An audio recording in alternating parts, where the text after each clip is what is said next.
जगह श्रेय इनको जाता है। अच्छा अच्छा। मेन समस्या तो ये साफ सफाई है। हाँ। साफ सफाई नहीं रहेगी तो मच्छर वगैरह अनेक तरह के पैदा होंगे। हाँ। और वो पत्ते वगैरह तने पे बैठेंगे और अनेक तरह की बीमारी पैदा होगी। बीमारी आ जाएगी। बिल्कुल बिल्कुल, बहुत बढ़िया। ये देख सकते हैं, एक एक पौधे पे एक एक क्विंटल से ज़्यादा माल।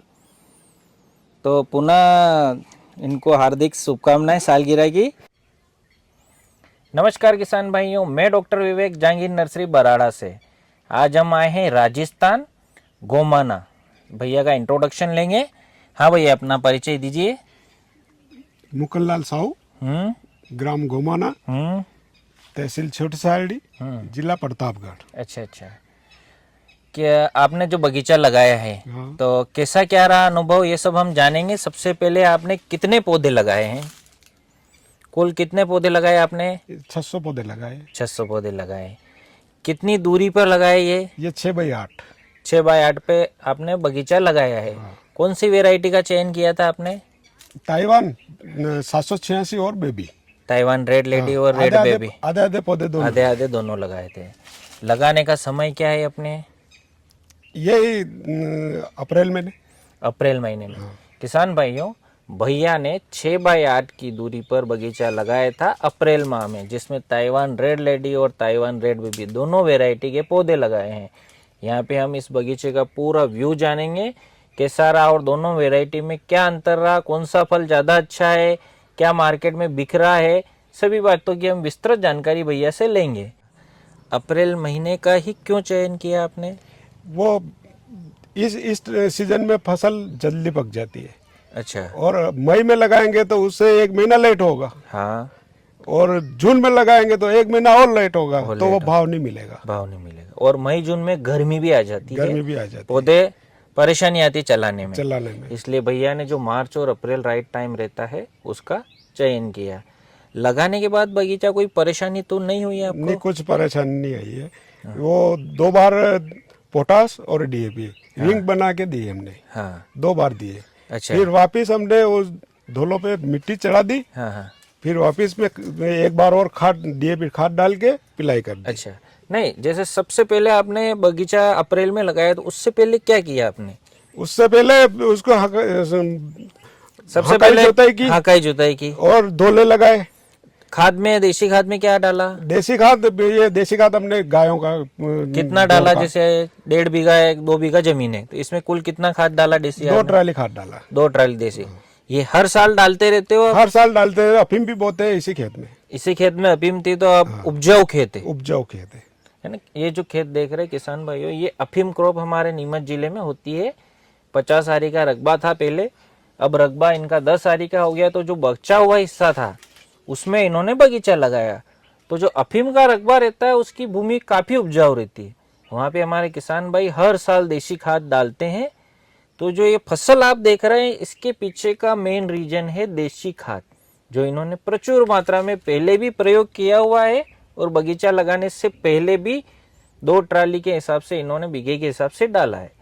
देसी खाद डाल दिया, खेत तैयार कर दिया। उसके बाद पौधे नाली से लगाए या ड्रिप से लगाए? नहीं, नाली से लगाए। नाली से लगाए। नालियां धोरे बना दिया पहले गीला कर दिया। हाँ। फिर वापस में खड्डा खोद के उसको रख दिया और पानी पिलाई कर दिया। अच्छा। नालियां कितनी कितनी दूरी पर बनाई आपने? ये 8 फीट की दूरी पे। 8 फीट पे नाली बनाई। पौधा कितने कितने फीट पे लगाया? 6 पे लगाया। भैया ने जो हमारी गाइडलाइन है 6x8, उसका पूरी तरह पालन किया। 8 फीट पे नाली बनाई और 6 फीट पे प्लांट लगाया। वेराइटी का चयन किया, तो कौन सी वेराइटी लगाई आपने? पहले साल हमने रेड लेडी 786 लगाया था। हाँ। तो इस साल हमने 2 चयन किए। 2 चयन किया। एक बेबी का भी किया। इस बार रेड बेबी भी लगा। हाँ। तो किसान भाइयों, भैया लगातार तीसरा बगीचा इनका 3 साल से लगातार लगा रहे हैं। पिछले 2 बार रेड लेडी लगाया था। इस बार हमने इनको रेड बेबी का ट्रायल का बोला था, तो उन्होंने रेड बेबी की तरफ भी ये गए हैं। तो आधे आधे लगभग पौधे आपने लगाए। रेड लेडी और रेड बेबी के 300 प्लांट लगाए हैं। दोनों का हम डिफरेंशिएशन डायग्नोसिस भी हम करेंगे, क्या अंतर रहा, कैसे क्या रहा। तो रेड लेडी रेड बेबी जैसे अप्रैल में लगा दी आपने नाली बना के। गर्मी में सिंचाई कितने कितने दिन में करते रहे आप? गर्मी में ज्यादा करनी पड़ती है और ये सिंचाई का ध्यान रखना पड़ता है। हाँ। सिंचाई दिन में मत करो आप। अच्छा, सुबह पहली करो बस, सुबह पानी पिलाओ। उनकी वो जड़ें नहीं कटेगी। अच्छा अच्छा। अगर दिन में पिलाएगी हम्म। तो जड़ें कटेगी, वो पौधे का ग्रोथ नहीं होगा, हाँ, सुबह के समय का और ये रोग वगैरह वगैरह भी ज्यादा आएंगे। ज्यादा आएंगे। वो क्या है, गर्मी में पिलाई करते उनकी जड़ें कट जाती है, अच्छा अच्छा। पौधा स्वस्थ नहीं चलता है। सिंचाई का समय किसान भाइयों भैया बता रहे जैसे सुबह के समय रखिए, और लाइट अगर सुबह नहीं है तो अपन शाम के समय भी शाम के समय भी पिला सकते हैं। शाम के समय में भी वो ये जमीन अपनी गर्म रहती गर्म ही है, रहती है। गर्म ही रहती है। और रात भर की भूमि ठंडी रहेगी तो अपन सुबह के समय सुबह के करेंगे, वक्त में अच्छा रहेगा, ज्यादा बेनिफिट मिलेगा। देख सकते हैं भैया ने सुबह के समय सिंचाई की थी, जैसे नालियों में की थी। नालियों में नाली के अलावा बीच में गर्मी में पानी आपने दिया था इसमें? नहीं दिया था ना। कितने कितने दिन में देते थे? ये करीबन 6-7 दिन में। 6-7 दिन में। जैसे आप नाली में पिलाते थे कि साथ में बीच में भी पानी नहीं, पिलाते? बीच में नहीं पिलाया था उस वक्त में। हाँ, केवल नाली में शुरू में 2 महीने तक तो नाली में सिंचाई हाँ, की। हाँ। फिर पौधा बड़ा हुआ होगा तो पौधा बड़ा होगा, उस मिट्टी को है जो ऊपर चढ़ा दिया। हाँ, फिर उस बीच वाले हिस्से वाले में तो मिट्टी चढ़ाने का काम कब किया था आपने? मिट्टी चढ़ाने का ये मान लो आप 2 महीने बाद। 2 महीने बाद। अप्रैल में बगीचा लगाया था, उसके बाद जून के लगभग, बारिश से पहले। हाँ, मई जून बारिश से पहले दोले फिक्स कर दिए थे। ये नाली इन्होंने कैंसिल करके मिट्टी चढ़ा दी थी और बीच में पानी का सिस्टम रखा था। यहाँ पे महत्वपूर्ण बात यही है किसान भाइयों, शुरू में अगर हम नाली से पानी पिला रहे हैं तो भी जब बारिश होगी उससे पहले हमें पौधे के पास में मिट्टी चढ़ाना है, क्योंकि जो बारिश का पानी अगर तने के टच में आएगा तो जड़ सड़न तना सड़न होगा, तो उससे भी बचाव होगा। और बीच में इसकी जड़ें 2 महीने के बाद में डेवलप हो जाती है, तो उनको पानी प्रचुर मात्रा में चाहिए, तो आप बीच में फ्लड इरिगेशन कीजिए। इस फ्रूटिंग का मेन कारण यही है, पानी की अच्छी व्यवस्था रखी भैया ने। शुरू के 2 महीने में नाली से दिया, उसके बाद जैसी जड़ें विकसित हुई उन्होंने फ्लड इरिगेशन कर दिया। बारिश जैसे कैसी रही आपकी इस बार? इस बार अच्छी रही बारिश। बारिश बढ़िया रही। बीच में बारिश के समय पानी पिलाने का आपको मौका मिला? ना पानी एक महीने तक बरसात नहीं हुई थी। हाँ, फिर एक सिंचाई 2 सिंचाई की थी। 2 सिंचाई की थी। ये एक सेकंड पॉइंट है किसान भाइयों, हम अक्सर क्या करते हैं बारिश में सिर्फ बारिश के भरोसे रहते हैं, और जब लंबा गैप हो जाता है उस समय अगर हम पानी नहीं पिलाते हैं तो हमारा फ्लावर ड्रॉप हो जाते हैं, वो फूल विकसित नहीं होते। फूल विकसित नहीं। भैया ने वहाँ पे ध्यान लगाया, बारिश का समय होते हुए भी फ्लड इरिगेशन किया। जैसी 10 दिन की गैप हुई, बारिश नहीं हुई तो आप पानी पिला दो, कोई इशू नहीं, क्योंकि उस समय पानी चाहिए पौधे को। अति पानी भी नहीं होना चाहिए, लेकिन 10 दिन से गैप से ज्यादा हो जाता है तो पानी पिलाना। एक वो बात भी ध्यान रखने की है, जैसे एक छोटा पौधा रहता है, हाँ, तो उसपे फकड़े फूटते हैं, हाँ, तो उनको भी तोड़ते रहो। अच्छा अच्छा। इसमें अगर एक्स्ट्रा बांध चाहिए तो आपने उसको हटाते रहे। हाँ, उसकी जरूरत नहीं लगी आपको। हाँ। उनका फल आता नहीं है। वो फल आता है, उससे कोई मतलब नहीं है, वो तना ही ऐसे हो जाते हैं, फल लगता है वो टूट जाता है, और वो पौधा ग्रोथ नहीं करता है। ग्रोथ नहीं करना। भैया ने ब्रांचेस हटाते रहे, इन्होंने ब्रांचेस नहीं रखी। अमीना शबनम जो नई वैरायटी, उसमें बहुत सारी ब्रांचें आ रही है, तो ब्रांच नहीं रखना है। अगर पौधा कमजोर है तो हम रख सकते हैं, और पौधा अच्छा स्ट्रॉन्ग चल रहा है बढ़िया, तो ब्रांचेस हटाना है। उसके बाद बारिश हमारी निकल गई, उसके बाद फिर आया समय अपना बारिश के बाद का, तो उस समय सिंचाई का क्या रखा फिर आपने? बस सिंचाई ये 15 दिन के अंदर, मतलब सर्दी स्टार्ट हो जाए तो अवधि बढ़ा दो। अच्छा अच्छा। गर्मी के हिसाब से चलना पड़ता है। हाँ, क्लाइमेट जैसे जैसे क्लाइमेट कम हुआ तो सिंचाई दूरी कर दो उसकी। क्लाइमेट आपकी जमीन धरती इन सभी के ऊपर डिपेंड करेगा कैसे क्या आ रही है। स्प्रे, जैसे स्प्रे का, तो स्प्रे में कैसे क्या स्प्रे किया आपने? ये स्प्रे तो एक छोटा पौधे थे। हाँ, उस वक्त में मैंने 2 स्प्रे किए थे। हाँ, वो पौधा अपने इतनी हाइट का हो गया। हाँ, उसके बाद स्प्रे नहीं किया हमने। अच्छा अच्छा। शुरुआत भैया ने शुरुआत में ही स्प्रे किया, फिर उसके बाद इनको स्प्रे की जरूरत नहीं लगी। खाद भैया ने प्रचुर मात्रा में दिया था, तो पौधों में इम्यूनिटी इतनी थी कि उन्होंने बीमारी से ये लड़ते रहे। स्प्रे की यहाँ रिक्वायरमेंट नहीं लगी, और इनका भैया का अच्छा खासा डेवलपमेंट हो गया। लेकिन हमें एक शेड्यूल से स्प्रे करते रहना पड़ेगा, क्योंकि सभी के जो भैया ने जमीन के आधार से चलना पड़ेगा। जमीन के आधार से चलना पड़ेगा। यहाँ तो इनके उपजाऊ क्षमता अच्छी है, पौधे की इम्यूनिटी अच्छी है, तो काम चल गया। लेकिन आप एक निश्चित अंतराल, हर 15 दिन में आपका जो शेड्यूल रहता है उसके अनुसार आप स्प्रे कर सकते हैं। अच्छा, खाद में कैसा क्या रखा आपने? कैसे? खाद, रासायनिक खाद में क्या दिया? रासायनिक पोटास और डीएपी दिए, डीएपी, पोटास, इसके अलावा कुछ नहीं दिया। कुछ नहीं दिया। शुरुआत में रिंग बना कर दिया था, रिंग बना के दिया। फिर एक और बार मेन नहीं, इनकी रोग की समस्या एक काली मस्सी की रहती है, बस वो पत्ते सुकुड़ जाते हैं, हाँ काली मस्सी की रहती है। हाँ हाँ, स्प्रे कर दिया उस समय आपने? स्प्रे कर दिया। खाद में डीएपी, पोटास के अलावा और आप और कुछ नहीं दिया।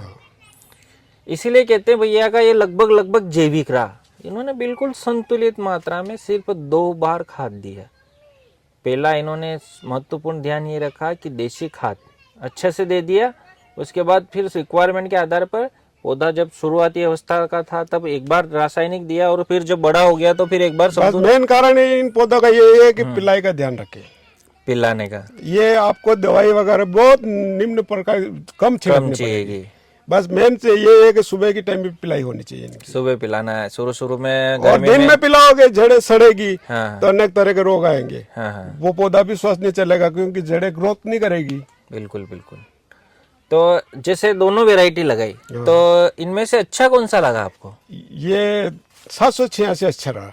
रेड लेडी से? रेड लेडी 786 ग्राहक भी मांग करते हैं, मैं खुले भी बेचता था। हाँ हाँ, तो क्या है कि जिसको भी दिया तो कि पपीते अच्छे मीठे हैं, मीठे लगे। हाँ। और ये लेडी वाला रेड लेडी है, हाँ, बेबी। तो बेबी, हाँ हाँ, बेबी में क्या है कि उसका कलर थोड़ा डाउन है, कलर, हाँ, और लाल नहीं निकलता, रेड नहीं है पूरा, रेड थोड़ा नहीं है। कमजोर रेड है। और स्वाद में भी फर्क है, स्वाद में कम मीठा है, कम मीठा है। फ्रूटिंग तो जैसे हम देख पा रहे हैं कि रेड बेबी की भी बहुत जोरदार फ्रूटिंग हाँ, आई। इसकी फ्रूटिंग तो जोरदार है। ये अपने टेके लगा रखे हैं, हाँ। इन लोग। अब ये देख लो आप, हाँ। इसमें 2 क्विंटल 2.5 क्विंटल से वजन कम नहीं होगा। ये रेड बेबी वेराइटी इधर है ना? ये बेबी है। ये बेबी वेराइटी है ना? हाँ। करेक्ट। रेड बेबी वेराइटी पे फ्रूटिंग तो भैया के बहुत अच्छी आई है। 1.5 से 2 क्विंटल तक माल लगा है यहाँ पे। फिर भी भैया ने जो 1 क्विंटल की तरफ रेड लेडी की तरफ गए। रेड लेडी की भी अच्छी फ्रूटिंग है, फ्रूटिंग अच्छी क्योंकि मार्केट में डिमांड अच्छी है, डिमांड अच्छी है बस। और कस्टमर का फीडबैक इनके पास आया, जिनको भी इन्होंने दिया, छोटी सादड़ी में आपने दिया था, वहां से आपके वापस आया था डिमांड कि हमें वापस चाहिए, वापस चाहिए। और एक आदमी 10-10 किलो पपीता लेने के लिए तैयार है। हाँ, यही इसी में रेड लेडी जीत जाता है कि जिसको हम देते हैं और वापस रिटर्न 5 किलो कोई ले गया है, वापस भैया से घर आके बोल रहा है कि हमें और चाहिए, ज्यादा चाहिए, 10 चाहिए, 15 किलो चाहिए, तो इनको भी खुशी होती है, पैसा भी फिर वो अच्छा मिलता है उसमें, अच्छा मिलता है। उनको तो 40 रुपए केजी के हिसाब से देता हूँ मैं। अच्छा, जो लोकल बेचते हैं हाँ, उसको 40 रुपए। लोकल में भैया ने 40 रुपए किलो दिया, और थोक में तो इनका 30 रुपए किलो गया था। 40 रुपए किलो में भी कस्टमर खुश होकर इनसे ले जा रहा है, क्योंकि उनको पूरा सेटिस्फेक्शन मिला। ये किसान की असली मेहनत, उनको खुशी तभी मिलती है कि कस्टमर का फीडबैक महत्वपूर्ण रहता है। ओवरऑल हमारे नए किसान भाइयों को क्या कहना चाहोगे आप? बस ये कि ये 786 लगाओ और रख रखाव का ध्यान रखो, आपके खर्चा बहुत कम आएगा। पिलाई का इसमें महत्वपूर्ण यही है कि पिलाई आप टाइम से करोगे सुबह की टाइम में, तो आपको दवाई का खर्चा कम करना पड़ेगा, रासायनिक खाद का खर्चा कम करना पड़ेगा, वो रोग भी कम आएंगे। बस यही ध्यान रखना है हम लोग। जैसे अभी आपके 600 प्लांट लगाए, तो आपका कुल खर्च कितना हो गया? नाम मात्र का खर्च हुआ है, यूँ मान लो कि इन पपीतों समेत 20,000 रुपये का कुल खर्चा हुआ है। अच्छा, देखिए किसान भाई, मात्र भैया ने 600 पौधे 20,000 रुपए में, पौधे समेत है, प्लांट समेत। हाँ, वो लगाया, उनके भी पैसे आ गए। यूँ मान लो उनके पे निकाल दो तो 7-8 हजार रुपये का खर्चा किया मैंने। अच्छा अच्छा, पौधे लगाने समेत, हाँ। है ना? और पौधों का तो अलग है इसमें, पौधों का अलग है, पौधों का चार्ज है सर, पौधों का अलग निकाल दो आप। हाँ। उसके बाद में 7-8 हजार रुपये का खर्चा किया है। क्या बात है। भैया ने बगीचा लगाया है, तो इसमें देख सकते किसान भाइयों, बिल्कुल साफ सफाई है, कहीं पे भी कोई खरपतवार नजर नहीं आ रही है। तो भैया से जानकारी लेंगे कैसे क्या कोई स्प्रे किया या किस प्रकार से हैंडल किया इन्होंने। जी, इस बगीचे में साफ सफाई का सारा अगर श्रेय देना चाहेंगे तो मम्मी को देना चाहेंगे, क्योंकि इन्होंने मिलके इनके साथ मजदूर करके और उन्होंने खुद अकेले भी इन्होंने इस बगीचे की अच्छी से सफाई की, खरपतवार हटाया इस यहाँ से, और दवाई का प्रयोग तो बिल्कुल नहीं किया है। पूरी मेहनत मम्मी की है कि इन्होंने अच्छी तरीके से साफ सफाई रखी है, तो सारा श्रेय मम्मी को जाता है इस बगीचे को साफ सफाई के रूप में। बिल्कुल, अगर साफ सफाई खरपतवार रहता तो बीमारियां आती है, हाँ, अगर साफ साफ- सफाई अगर रही साफ तो सफ- बीमारियां नहीं आई है। नहीं आई। हाँ, मुख्य श्रेय हमारी मातृशक्ति माता जी को ही जाएगा। माता जी को ही जाएगा ये सारा।